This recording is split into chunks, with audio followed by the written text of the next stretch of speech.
Welcome back to the program, Mike. What's Thank your you. take on that? Well, yeah, and you think about that along with what's been going on with the Fair Labor Standard Act change, right? I mean, one of the biggest surprises to me this year was when the came July 1, we were all saying, "Oh, don't worry about that change. The courts are going to put an injunction on like they did before." And of course, all they did was they did an injunction for Texas, but not for the rest of the country. So now our minimum to become an exempt employee has gone up is 23.4% for July 1. And then when it moves again in January, that's another 33% increase. So that means we're looking at a 58% increase of what the minimum wage is to be considered exempt. And what that has done is exactly what's happened in California with the fast food minimum wage, the compression. It created that compression because a lot of companies are saying, well, wait a minute, I don't want these exempt employees that were not getting overtime now to be overtime eligible. And so they start moving people. But then, of course, they start changing their whole wage system in order to accomplish that. And then we have a domino effect. So we're spending a lot of time right now, especially with a lot of AIM members, looking at what the impact is and the compression that's being created at the lower levels between minimum wage changes around the country, but now with this FLSA change. And that's something that's not really counted in when they say, well, what's the average increase for the past year, right? Because normally they're looking at budget numbers, right? They're asking, well, what did you change the base pay by on an average for your normal increase? Well, yeah, and you can see we just did a poll, and I think it's running between 3 and 5% is pretty much what we're finding. Most of the organizations are doing, and that tracks very well with the BLS and what they reported year after year, July to July, that it was running about 3.6% adjustment. However, ADP had a report which looks at total wages in their system from one year to the other. And in that same period, they're reporting over 5% in adjustment. So, one is your normal adjustment, the other is your total wage adjustment. So that all has to be taken in consideration. And so I think we're getting ready for, if the January 1 change is not stopped, then we're going to see our minimum to be exempt at 58,000 a year. And that is going to compress many pay systems, and there's going to be unbudgeted or non-budgeted adjustments that will start occurring along the way.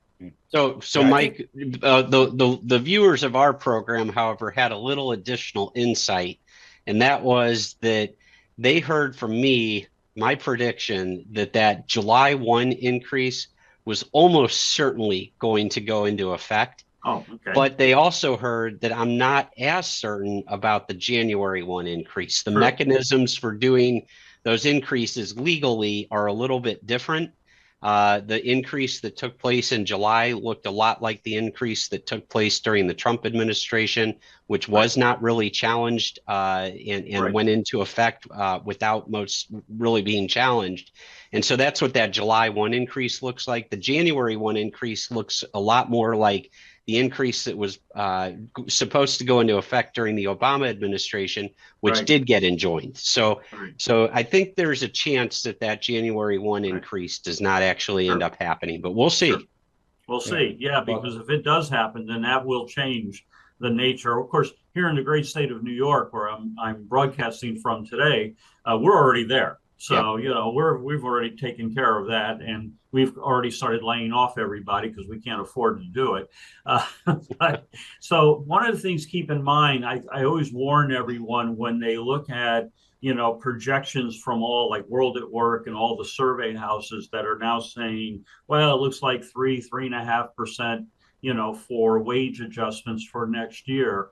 That is just normal wage adjustments, right? Either it's cost of living or merit increases, but that's not taking into consideration market adjustments, the FLSA potential. There's a lot of other dollars that when we look at the total cost of increases throughout the year, And so we have to kind of monitor that as well, and have to remind everyone, keep that in mind going forward as you're looking for next year. I mean, one of the other indicators, Phil, we always talked about in the past was Social Security and the feds, right? So right now, the feds are projecting a 2.7% adjustment for federal workers, and the Social Security projection is around the same, about 2.7%. So often people say, well, if that's what that's going to be, then that's what we're going to find for wages. But we're still seeing our survey houses like World at Work and Mercer and Willis Towers Watson already are now projecting around 3.9% going into 2025.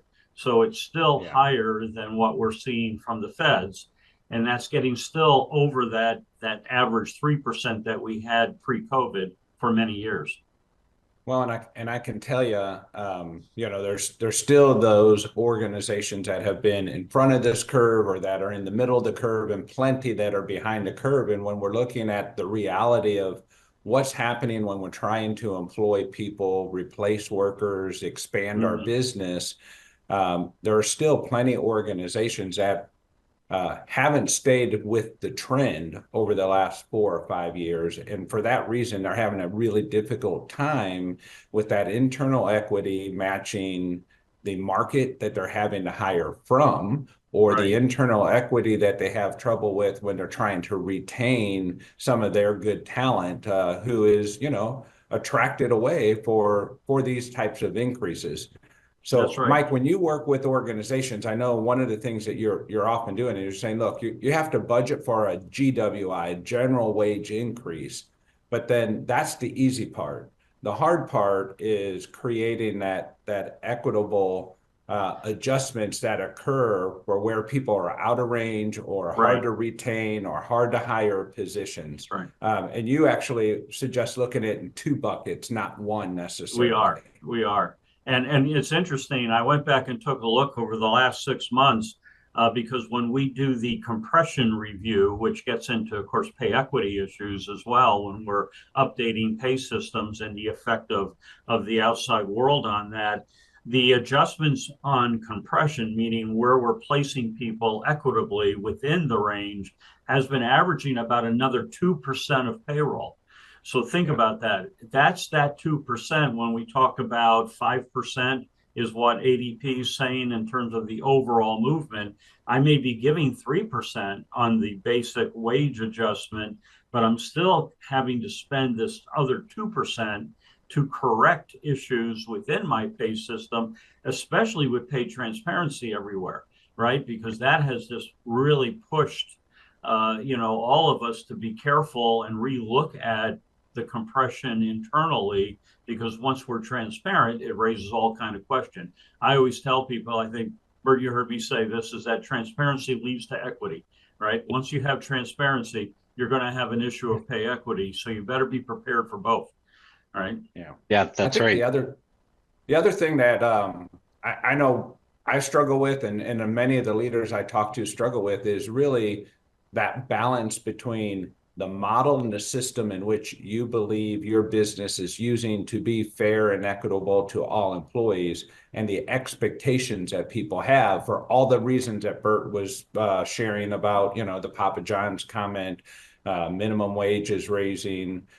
People believe the value or the worth that they should have, and they have data often to support it, but it's not the data your organization is using to establish a benchmark. And I know our focus often there is we have to educate managers where the data comes from, what data we're using, and we have to make sure we're using the right type of data. There's a lot of data available you have to be careful with.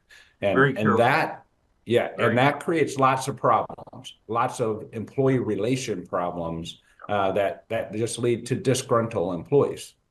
True. What we've now done in pretty much every program we work on, we really require that at the end, when we're implementing and we're getting ready to communicate, we are running Comp 101 for supervisors and managers. We're actually running a session, taking them through not just the concepts, but how those concepts apply to their organization. So market strategy okay, here's a concept of what we should be looking at.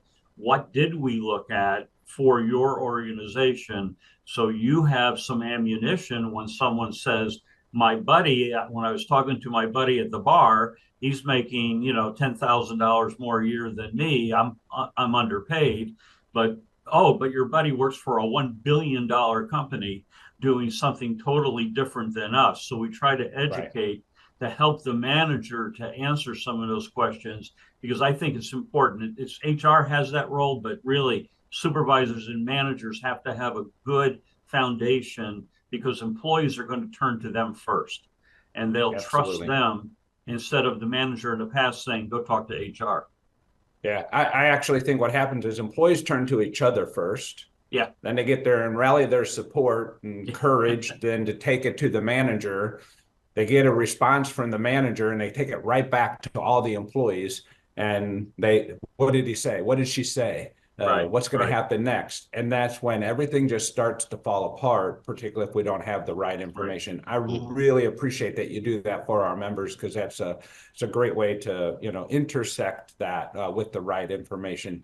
Burt, I just want to say thanks. You guys do look fabulous here. I'm off to Indianapolis, the Indy SHRM conference next week. And then at the end of the month, I'm going down to the Florida SHRM. I understand those are the two largest SHRM state conferences. They're a lot of fun. We see our members there. We have a great time. I've seen a lot of your clients there as well. They said to tell you hello. They love your Lawyer on the Clock segment. Mike, I've seen the companies you work with for AIM here, and you've gotten some accolades as well. So congratulations, Mike. And appreciate Phil, the work both of you do. Phil, I'll see you in Bloomington the end of the month. And that's right. We're in Bloomington the for the Central conference Illinois there. SHRM. Right. That's right. So lots of things going on. I just want to say thank you to everyone. Producer Nick, what do you got there for us? You're trying to head us off here. What do you got, Nick? We do have a question that came in, and the question is, and this may be carry over to our next show, but with all the wage increases over the last few years, do you have any current data showing the change in percentage of payroll benefit cost to companies? Thanks. Mike, anything on that? Not off the top of my head, but there is data available on that. So that might be something we could help you with.